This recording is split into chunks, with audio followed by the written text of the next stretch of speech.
Surrender करने के बाद भी नक्सलियों को सरकार की पुनर्वास नीति का पूरा लाभ नहीं मिल पा रहा है।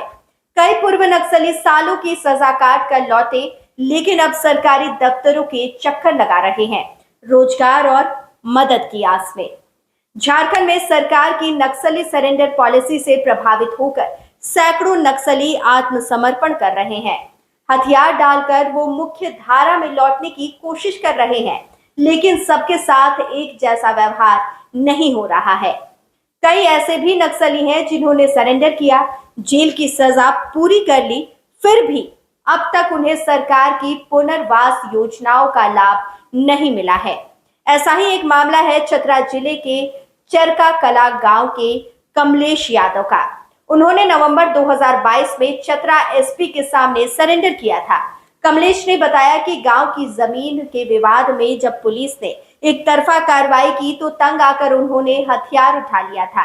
कमलेश का कहना था कि एक वक्त आया जब उन्हें लगा कि विरोधी पैसे के बल पर प्रशासन को खरीद चुके हैं और उनकी पुश्तैनी जमीन हड़पने की साजिश हो रही है। मजबूरन उन्होंने नक्सली रास्ता चुन लिया। करीब 10 साल बाद परिवार के समझाने पर उन्होंने हिंसा छोड़ने और सरेंडर करने का फैसला किया। कमलेश बताते हैं कि पुलिस अफसर बार बार घर आकर समझाते थे कि सरेंडर करो, केस खत्म होंगे, सरकार नौकरी और रोजगार में मदद करेगी। कमलेश ने उनकी बात मान ली, सरेंडर किया, जेल भी काटी, लेकिन अब हालात यह है कि वो छोटे छोटे ऋण यानी कि लोन के लिए भी अफसरों के चक्कर काट रहे हैं। उन्होंने बताया कि जैसे उन्होंने केस लड़ने के लिए कर्ज लिया था, अब उसी कर्ज को चुकाने के लिए भी संघर्ष करना पड़ रहा है। सरकार की सरेंडर पॉलिसी में क्या है वादा, ये भी हम आपको चलिए बताते हैं।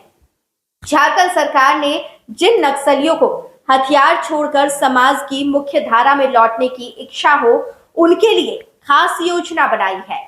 इस योजना में कहा गया है कि अगर कोई नक्सली आत्मसमर्पण करता है तो उसे सरकार पैसे, रोजगार, ट्रेनिंग, इलाज, शिक्षा और सुरक्षा जैसे कई जरूरी लाभ देगी ताकि वो दोबारा हिंसा की राह पर न जाए।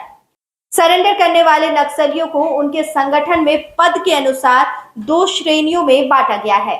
अगर वो जोनल कमांडर या उससे ऊपर के स्तर का है तो उसे 6 लाख रुपए तक का पुनर्वास अनुदान मिलेगा।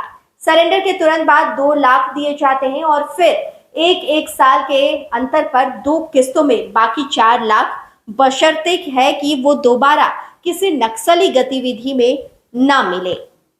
वहीं जो कम रैंक के नक्सली हैं उन्हें कुल 3 लाख रुपए तक की सहायता मिलती है। 1 लाख तुरंत मिलता है जब वो सरेंडर करते हैं और फिर अगले 2 साल में बाकी की रकम उन्हें दे दी जाती है। जो नक्सली हथियारों के साथ सरेंडर करते हैं उन्हें हथियार के प्रकार के अनुसार इनाम भी दिया जाता है। जैसे AK-47 लाने पर 75,000 रुपए, ग्रेनेड या IED देने पर कुछ हजार रुपए तक मिलते हैं। इसके अलावा सरकार ने यह भी कहा है कि सरेंडर करने वालों को स्किल ट्रेनिंग दी जाएगी ताकि वो कोई अपना बिजनेस शुरू कर सके।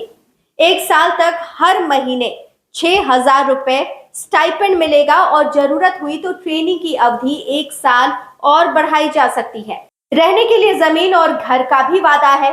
सरकार 4 डिसमिल जमीन गृह निर्माण के लिए देगी। साथ ही साथ अगर वो प्रधानमंत्री आवास योजना के योग्य है तो उसमें प्राथमिकता से घर मिलेगा। पात्र नहीं हुए तब भी सरकार मकान बनाने के लिए सहायता राशि देगी। इलाज और शिक्षा में भी मदद मिलेगी। सरेंडर करने वाले और उनके परिवार वालों को सरकारी अस्पतालों में मुफ्त इलाज मिलेगा। बच्चों की पढ़ाई का खर्च भी सरकार उठाएगी। सालाना 40,000 रुपए तक का खर्च उठाया जाएगा।